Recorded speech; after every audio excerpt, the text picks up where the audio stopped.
Now, to go back into history, to start with, it is important for all of us to understand since how long this conflict has been going on. This has started from 1947, 1948, when the state of Israel started to being set up.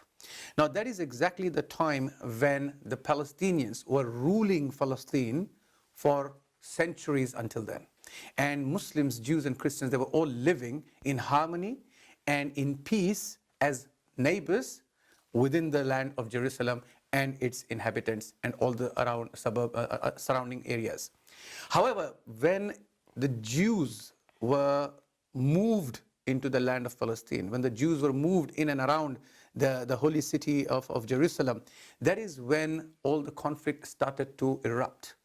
And I'll give you a quick glimpse of what exactly brought this entire stigma, what exactly brought this whole zone of conflict that we are seeing in Palestine right now, is when you can understand the veracity, the intensity of this conflict by looking at this one single incident.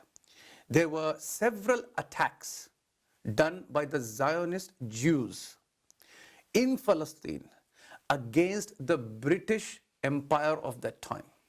And one of those attacks was as severe as, if you can recall it, the King David Hotel attack in 1945.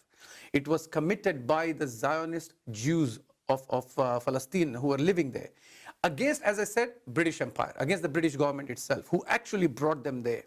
And they attacked the King David Hotel and they gunned down 91 people, which included the Palestinians, the Arabs, the Muslims, and the British. They committed similar, more than a dozen terrorist attacks, which today can be considered as 9/11s of that time. Now, amongst them, one of the prominent figures and personalities was Menahem Begin. And he was the person who was leading this organization by the name Ingur.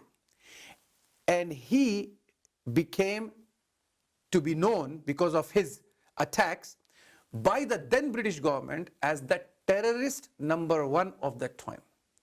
Now, this person goes on to become the Prime Minister of the so-called State of Israel.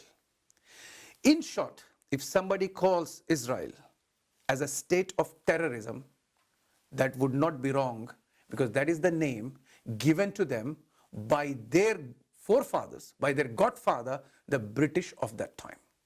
So this is where we are now looking at a country, at a state, at a so-called nation, which was set up on terrorism and is still inflicting that same terrorism in the form of ethnic cleansing, in the form of apartheid, in the form of dispossession of the localites, in the form of genocide.